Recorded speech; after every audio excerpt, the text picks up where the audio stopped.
Bonjour à tous, je vous remercie de venir à cette conférence, donc la dernière de la journée. Le sujet du moment c'est la virtualisation. Je vous présente Vates VMS, une stack de virtualisation à l'heure du DevOps et du Cloud Native.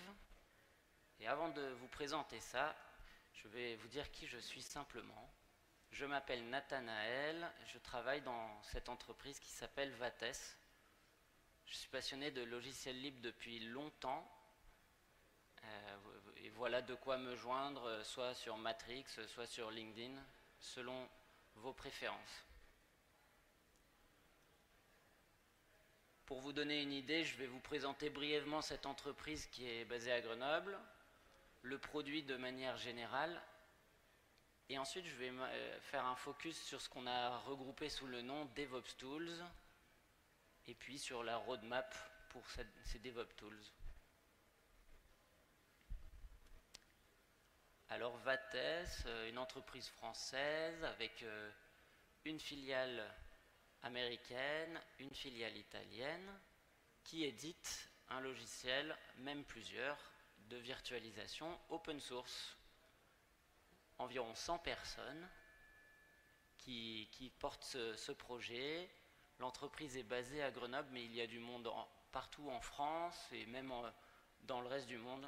Donc on marche en full remote. Moi-même, je suis basé ailleurs qu'à Grenoble, dans la Drôme. Alors, le modèle de Vates, c'est de fournir une solution clé en main et de soutenir tous les clients. Comme c'est de l'open source, il y a aussi une partie communautaire. Concernant la virtualisation, on est assez fiers chez Vates d'être dans le Gartner Market Virtualization Guide. Voilà, donc je l'ai mis là, ça fait très corporate, mais je suis pas peu fier de faire partie de l'entreprise qui porte ce projet. Et c'est un peu un petit fil rouge que vous retrouverez dans ma présentation. J'essaye de mettre en avant du savoir-faire plus ou moins local, dans le sens l'entreprise est quand même basée à Grenoble, et donc c'est pas forcément très loin d'ici. Et puis Clermont-Ferrand est une terre qui est fière d'avoir son savoir-faire. Enfin, je vois d'ici le stand de Michelin et c'est à ça que je pense et d'autres choses. Alors concernant notre stack de virtualisation, elle est, on va dire, agnostique et flexible. Toute machine x86, donc Intel ou AMD 64, avec tout type de stockage. Ça nous distingue de certains acteurs qui sont compatibles seulement sur certains matériels. On fait un focus sur la sécurité et l'isolation. C'est déjà le principe de base de la virtualisation. Mais comme on est basé sur un noyau qui est très petit, qui s'appelle Xen, eh bien on a vraiment une surface minimale pour fournir cette isolation. Qui dit surface minimale, dit surface minimale d'attaque aussi, en tout cas sur cette partie-là précise. La démarche qu'on a, c'est de fournir quelque chose qui est facile à installer, à déployer, à mettre à jour, et qui est très intégré. De l'hyperviseur, je dirais, plus proche du matériel, jusqu'à l'orchestration, les sauvegardes, et puis c'est tout le propos de cette conférence, l'intégration dans un écosystème plus large, qu'on peut appeler Cloud Native, qu'on peut appeler DevOps, qu'on peut appeler Infra as Code. Alors voilà une présentation. Peut-être que certains d'entre vous reconnaîtront des noms de logiciels. La plateforme qui est notre hyperviseur, on va dire clé en main, qui est basée sur Xen, s'appelle XCP-ng et vient aussi avec une petite interface web qui s'appelle Xolite. On a par-dessus un orchestrateur qui s'appelle Xen Orchestra et qui est une interface web qui fournit aussi de la solution de sauvegarde, disaster recovery. Il y a une solution pour le stockage hyper convergé, c'est l'utilisation du stockage local des machines de manière distribuée et unifiée, ExoStore. Et voilà, on a cette partie, donc interface simplifiée, et cette partie-là qui va être développée plus loin. On a utilisé le terme DevOps Tools pour regrouper les outils que je vais décrire. Mais avant ça, je vais faire un détour par l'API REST de notre solution, qui n'est pas portée directement par l'équipe dans laquelle je travaille, mais qui vient avec le logiciel Xen Orchestra. Et l'idée, c'est de proposer quelque chose qui soit bien construit, solide, moderne, enfin, je veux dire, tout ce qu'on attend d'une API REST aujourd'hui, et qui puisse servir à la fois pour faire le front-end d'une interface web, mais qui puisse aussi servir à faire d'autres intégrations, comme celles que je vais présenter, mais aussi des intégrations que des clients tiers peuvent vouloir faire. Il y a des clients qui peuvent avoir des besoins très spécifiques pour passer à l'échelle sur notre solution, et bien, on peut leur fournir une API REST. Alors quand je dis client, vous pouvez aussi comprendre utilisateur, pas forcément client, parce que tout ça c'est open source. Donc je vais dire parfois client, parfois utilisateur, choisissez votre camp, vous pouvez être dans les deux. Première intégration, Packer. Alors, il fallait bien commencer, et je me suis dit que c'était adapté parce que Packer, c'est l'outil qui permet de faire des images ou templates de machines virtuelles qui sont ensuite prêts à être déployés. Ça permet de gagner du temps, d'éviter de refaire toute cette démarche d'installation d'un Windows Server 2025 à partir d'une ISO et clic et vas-y que j'installe et que je mets des guest tools ou encore pareil sur une distribution Red Hat ou Debian ou que sais-je. Et donc ça s'intègre vraiment bien dans des pipelines, et l'idée c'est que nous on a fait le provider qui fait le lien entre la solution Packer d'HashiCorp et notre stack.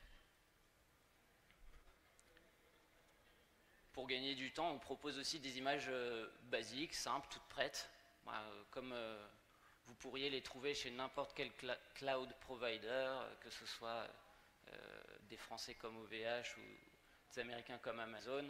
On clique, on fournit soit une configuration de Cloud Init ou juste une clé SSH.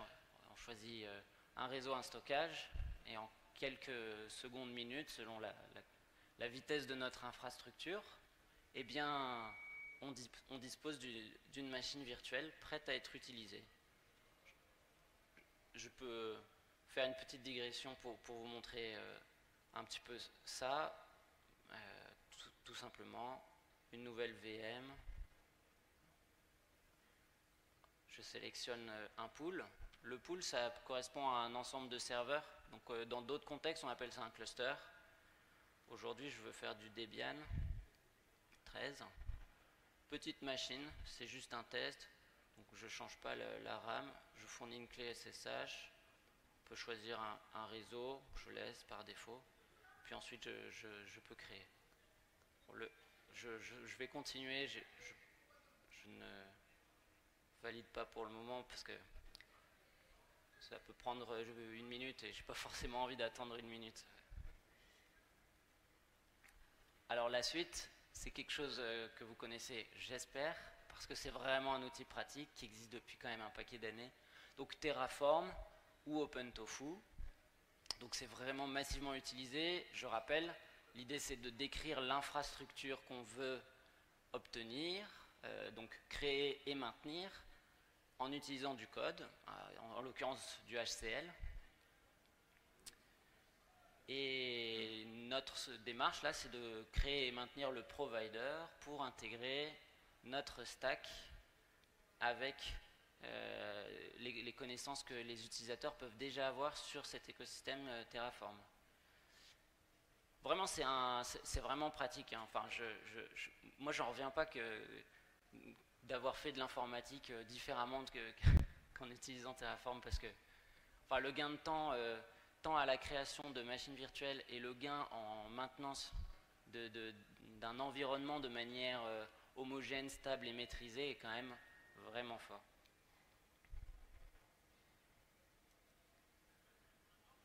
Un outil beaucoup plus récent, donc ça s'appelle Pulumi. Il y en a qui connaissent Pulumi Ah, quand même, ah ouais. Donc, à peu près, je dirais, un quart des gens qui sont là.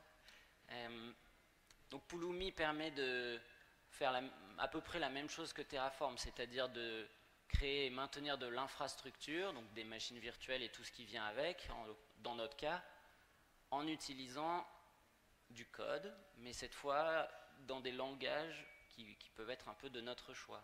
Et a priori, si on a le choix, on va prendre un langage qu'on aime bien. Quoique je suis sûr qu'on pourrait trouver des gens qui prendraient un langage, tiens, pour essayer.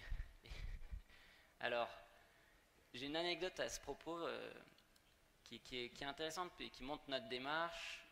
C'est que le provider Pulumi pour Xenorchestra, il a été créé par un centre de recherche allemand pour ses propres besoins, qu'il a créé publiquement en le mettant sur GitHub avec une licence libre.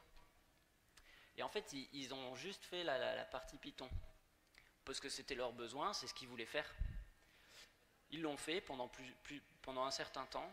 Je pense qu'ils l'ont fait pendant peut-être 2 ans, en faisant des mises à jour régulières, je dirais pas fréquentes, mais régulières, et puis en proposant de partager ce qu'ils avaient fait.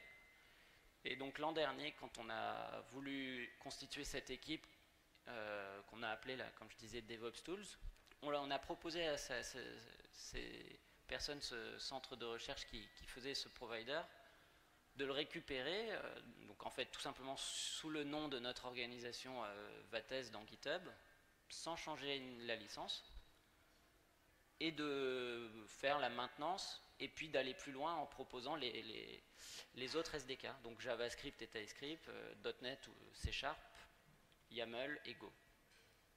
Donc ça c'est quelque chose qui est vraiment appréciable quand on propose une solution open source, c'est cette capacité à collaborer et je dirais aller plus vite, plus loin ensemble. Enfin, voilà, c'est pour illustrer le propos.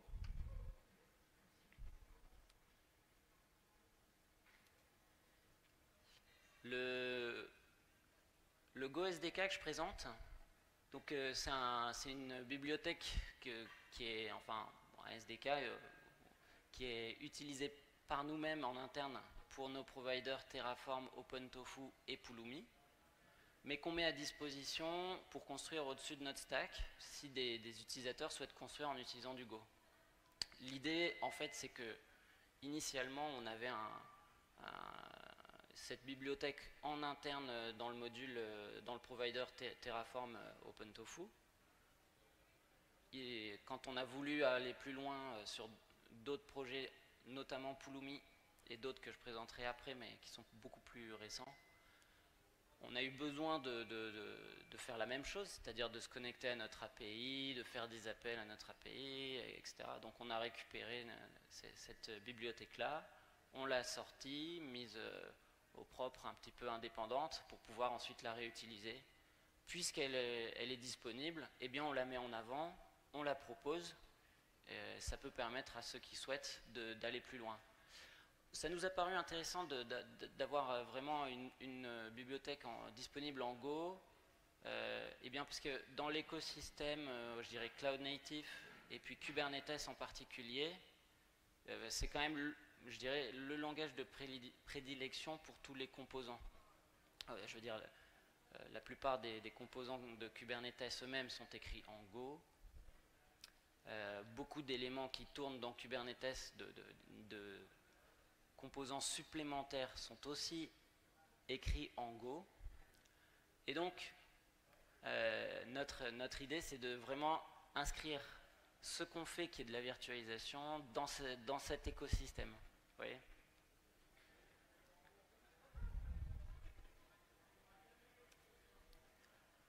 Alors là, c'est un contexte un peu différent. On a un module PowerShell pour piloter l'infra, qui peut s'intégrer dans des scripts existants. Alors j'ai mis quelques exemples. Donc bon, c'est du PowerShell qui est tout simple pour l'exemple.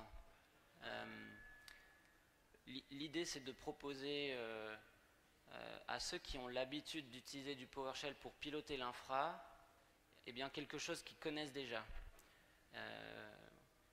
C'est pas forcément le cas de tout le monde dans l'infra d'utiliser PowerShell, mais il y a quand même beaucoup de gens, et notamment des clients, là pour le coup je dis vraiment volontairement des clients, qui venaient de l'écosystème VMware Broadcom, et puis qui étaient plus portés sur l'écosystème Microsoft et Windows Server, donc qui sont grands consommateurs de PowerShell, qui ont beaucoup d'outillage interne qui utilisent le PowerShell.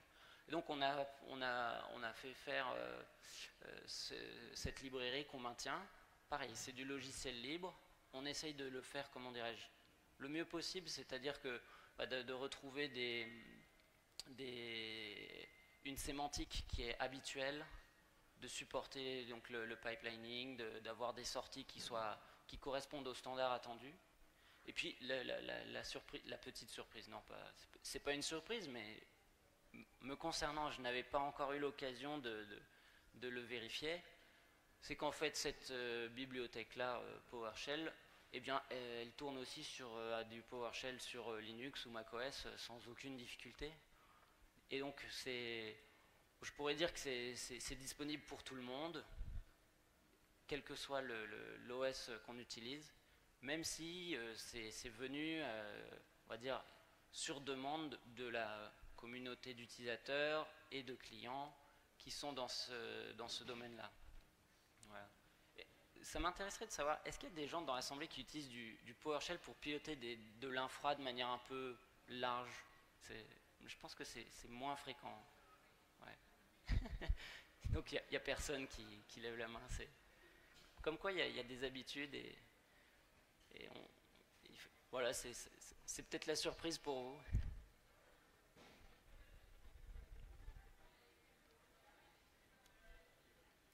Alors là, je passe sur des intégrations Kubernetes. Donc la première, c'est ce qu'on a appelé une recette qui permet de déployer un Kubernetes de manière simple sur notre stack. C'est un cluster qui est basé sur MicroK8s, qui vient de chez Canonical. Et on a la possibilité de choisir plusieurs options pour avoir de la haute disponibilité sur le control plane. Donc c'est ce formulaire que vous voyez là. Donc je vais décrire un petit peu parce que c'est peut-être un tout petit peu petit, mais l'idée c'est d'indiquer le pool sur lequel on veut déployer le cluster Kubernetes, le stockage qu'on souhaite utiliser, le réseau, une version de Kubernetes. D'ailleurs, je précise que ce qui est intéressant en utilisant MicroK8s, c'est qu'on peut supporter les nouvelles versions, on va dire pas day one, mais assez vite, parce qu'elles arrivent très très vite sur MicroK8s. On indique un nom pour ce cluster, le nombre de nœuds de worker node, donc les nœuds qui vont exécuter les charges de travail, les pods. Et ensuite, on indique la tolérance de panne qu'on veut avoir ou pas sur le control plane. Donc selon ce qu'on choisit, eh bien, on va avoir un nœud, donc une VM de control plane. Donc là, il n'y a pas de tolérance de panne. C'est adapté pour du lab, des choses simples.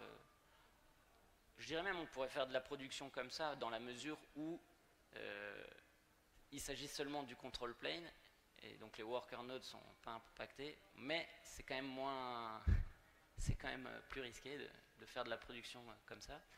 Et ensuite, on peut prendre tolérance de panne d'un seul nœud. Donc dans ce cas, on a 3 nœuds, et puis ensuite, sinon 5, etc. Ensuite, on indique le plan d'adressage où on se repose sur de l'adressage dynamique, et puis une clé SSH pour se connecter sur les machines directement. J'aurais vraiment voulu vous faire la démo réelle, mais sur mon lab, ça met à peu près 15-20 minutes pour faire les 5 VM. Donc je les ai faites en avance, mais j'ai surtout pris quelques captures d'écran pour vous montrer directement. Mais je peux aller ici, là, comme ça. Normalement, si je tape Volcamp, voilà. Donc là, j'ai les machines qui sont déployées. Bon, j'ai volontairement des petites machines pour l'exemple. Et l'idée, c'est que c'est disponible, c'est prêt à recevoir des charges de travail. Plus qu'à récupérer un kube config et utiliser les outils qu'on veut, que ce soit une interface web comme une interface vraiment visuelle comme Headlamp, ou OpenLens ou CanFS, ou alors juste kubectl en ligne de commande. Sur cette sortie-là, vous voyez donc la sortie de micro-K8S. Selon le choix initial, on a la HA qui est fournie ou pas, et on utilise ce qui s'appelle KubeVip pour fournir une IP virtuelle comme point d'entrée pour l'API serveur. À ce sujet, le choix de micro-K8S a nécessité un peu de tâtonnement et de réflexion. Mais on est arrivé sur ce choix parce que c'est une distribution qui a quelques années, qui est portée par Canonical, qui n'est pas pour dire une petite entreprise. Hein. Je rappelle que Canonical, c'est ceux qui font Ubuntu et plein d'autres produits. Et il y a aussi une volonté avec ce produit micro-K8S de faire quelque chose qui soit à la fois adapté à des petits besoins et des grands besoins. C'est-à-dire qu'avec la même recette, on peut faire un cluster de petite taille pour des petits besoins ou aller plus loin. Pour nous, c'est important. Cette recette est on va dire une première étape d'intégration de Kubernetes sur notre stack. C'est-à-dire qu'ensuite, une fois qu'elle est déployée, c'est à l'opérateur qui maintient tout l'ensemble de faire le maintien en condition opérationnelle et le MCO de ce cluster Kubernetes, donc de suivre les montées de version. En faisant le choix de micro-K8S, on bénéficie d'un suivi des versions qui est assez facilité, et la particularité, c'est que les versions, les versions qui apportent des patchs de sécurité, donc le dernier numéro dans les numéros de version Kubernetes, sont appliqués automatiquement, ce qui n'est pas inintéressant. Enfin, moi je trouve ça intéressant. Et les montées de version, je crois qu'on dit mineures, donc quand on passe de par exemple 1.33 à 1.34, nécessitent peu de commandes, sont faciles à réaliser et bien documentées. Donc ça nous a semblé être une bonne solution. On a envisagé d'autres solutions simples aussi, hein, comme K3S. Et enfin, je veux dire, il y a des gens qui pourraient en citer des dizaines. C'est pas mon cas, mais il y a vraiment beaucoup de choix. Et si vous voulez discuter de ce choix, c'est avec plaisir, parce que c'est un choix qu'on a fait et qui nous paraît bien pour ce qu'on voulait faire à ce moment-là. Mais on a des projets d'intégration plus fortes que je vais présenter tout à l'heure quand j'arriverai sur la roadmap.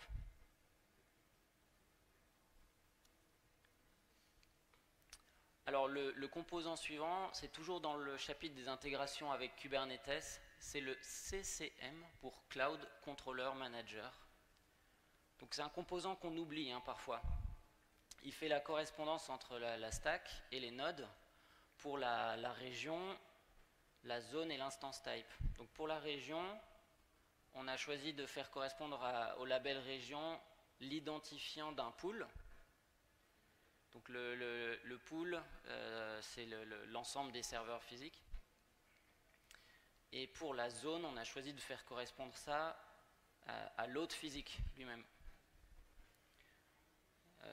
L'instance type, on a dérivé ça de la configuration de vCPU et RAM, tout simplement parce que contrairement à un cloud provider, on n'a pas des types d'instances fixes et figées, et heureusement.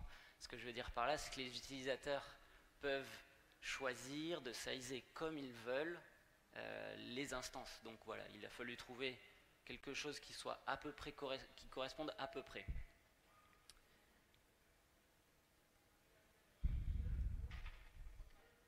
Donc voilà un extrait des labels quand on est quand on fait fonctionner. Vous voyez ici l'instance type, donc c'est sur un nœud avec 2 vCPU, 1 Go de RAM, c'est pas le plus gros. Pour la région, ici on retrouve l'identifiant d'un pool.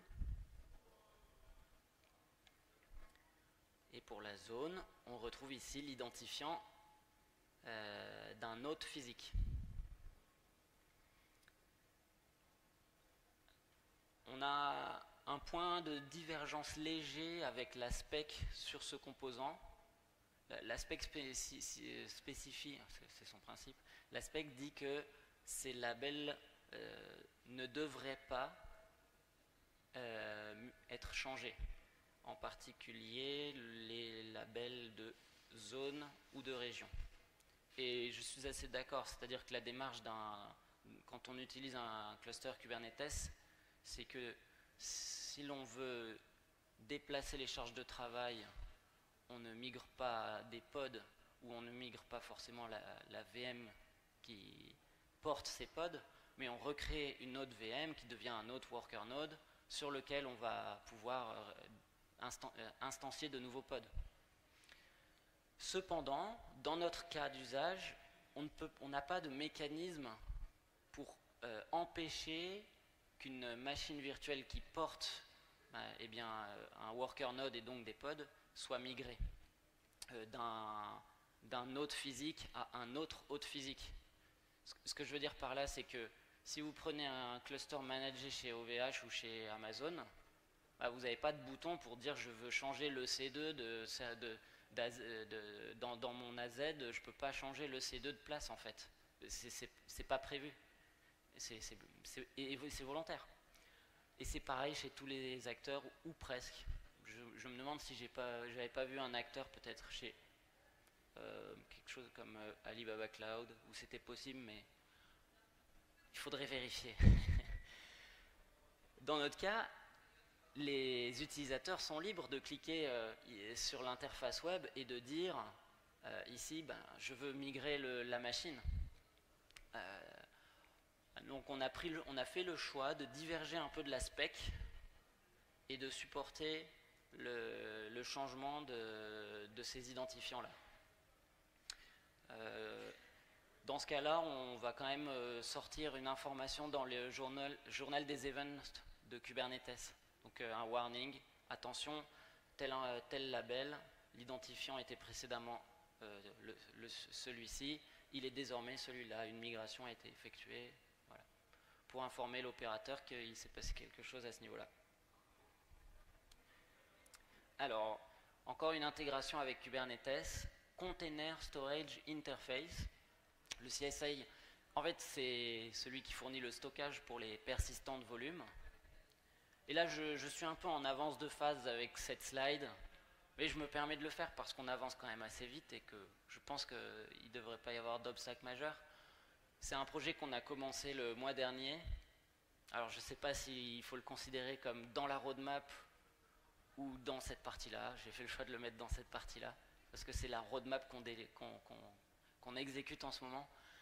Donc, en fait, l'idée, c'est que quand on utilise un cluster Kubernetes sur notre stack, tout simplement, si on veut du stockage persistant, on puisse s'appuyer sur l'infrastructure qui est mise en place avec toute la stack et donc demander des PVC et donc des PV qui vont être ensuite fournis par des disques rattachés aux virtual machines, aux machines virtuelles. Voilà, donc si pour un opérateur Kubernetes, il fait une demande de PV avec tout le reste de sa stack, je dis bien sûr ce sera pour tel ou tel pod, eh bien on va parler à l'API dont j'ai parlé au tout début de Xenorchestra pour dire voilà j'ai besoin d'un disque virtuel de telle taille et puis en fonction de l'endroit où on va vouloir schedule le pod, on va rattacher ce disque à la bonne machine virtuelle qui porte le worker node en question et puis on va pouvoir ensuite gérer tout le cycle de vie. Et pour certaines fonctionnalités, c'est une bonne chose, on va pouvoir s'appuyer sur ce qui est déjà existant, tel que les snapshots, ou le rollback de snapshots, ou la duplication de disques, ou la migration de disques. Tout ce que je cite là, c'est des fonctionnalités déjà existantes. On peut faire des snapshots de nos VM, c'est-à-dire de nos disques, dans la mesure où c'est pas un snapshot d'une VM, c'est avec ou sans mémoire, mais globalement c'est un snapshot des disques. On va pouvoir s'appuyer sur les migrations de disques à chaud, duplication, création d'un nouveau disque à partir d'un snapshot. Et donc ça peut être, partout où je parle de disque, en fait ça va être création d'un persistent volume à partir du snapshot, par exemple n-2 de tel persistent volume, pour aller, je ne sais pas si ça fournissait du stockage pour, mettons, une base de données, et bien aller remonter un pod temporairement pour aller récupérer des informations dans cette base de données, ou dans un jeu d'assets, de fichiers statiques. Le travail est en cours et on avance bien. Mais du coup, pas encore de démo. Voilà, j'arrive sur cette slide de roadmap. J'ai fait un effort pour ne pas en mettre trop, mais on aurait encore d'autres idées qui sont moins dans la roadmap, qui sont plus dans l'ordre des idées. Kubermatic, c'est une entreprise allemande qui fournit des solutions sur Kubernetes et qui fournit du support. Et on aimerait travailler avec eux en partenariat pour avoir un provider officiel avec leurs solutions et quelque chose d'assez bien intégré pour qu'on puisse faire une solution clé en main avec du support professionnel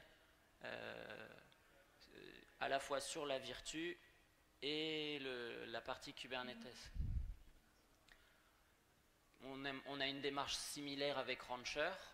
C'est une entreprise plus connue qui fait partie de Suze, si mes souvenirs sont bons.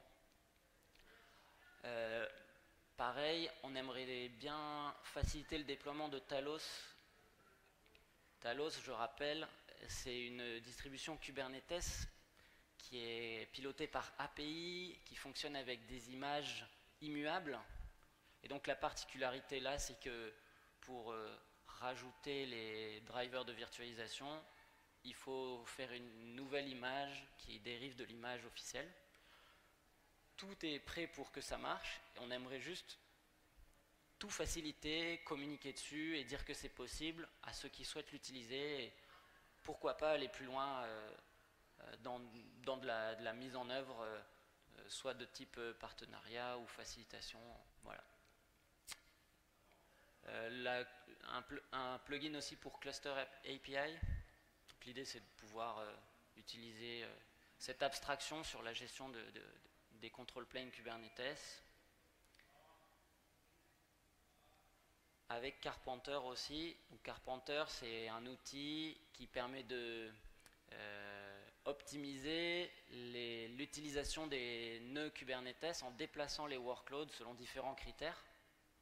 Eh bien, il n'y a pas de raison que ça ne marche pas dans notre écosystème aussi, parce qu'on peut tout à fait envisager une installation, une stack de virtualisation comme la nôtre, qui soit déployée sur des différents types de matériel de serveurs, avec des serveurs qui sont plus ou moins coûteux à l'usage, et donc des serveurs qui sont qui devraient pouvoir être plus ou moins chargés et pourquoi pas optimisés. La dernière ligne, Terraformer, l'idée c'est d'écrire un provider pour Xen Orchestra. Terraformer, c'est un outil, le nom ressemble à Terraform, c'est volontaire je pense.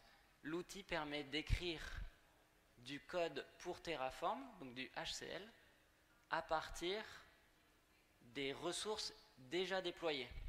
Donc avec Terraformer, si j'ai une infrastructure avec des machines virtuelles, des réseaux et des disques virtuels et différentes ressources déjà déployées, l'idée c'est que Terraformer puisse générer le code pour ensuite passer sur une gestion avec Terraform ou OpenTofu. On pourrait appeler ça OpenToFormer.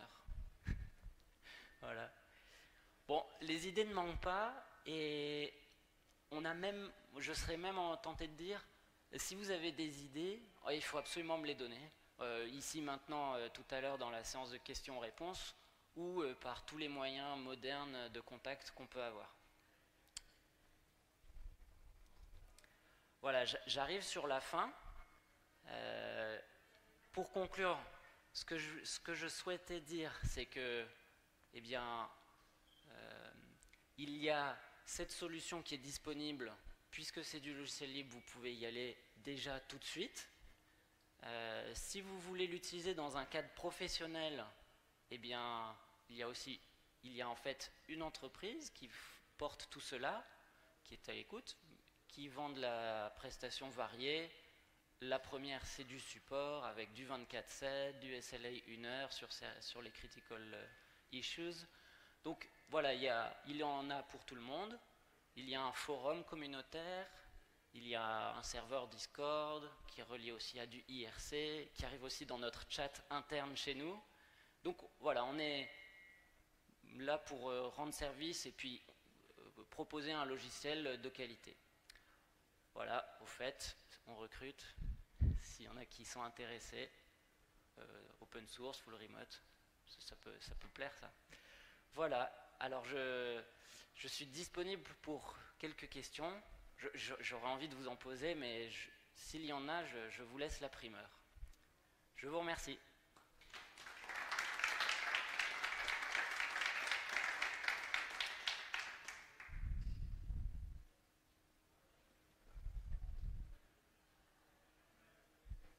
Alors, est-ce que je peux vous poser une question? C'est qui connaissait XCPNG, Vates ou Xenorchestra? Est-ce que certains connaissaient? D'accord, 2 personnes. Donc je suis content, ça fait connaître à tout le reste des gens qui sont là. Merci.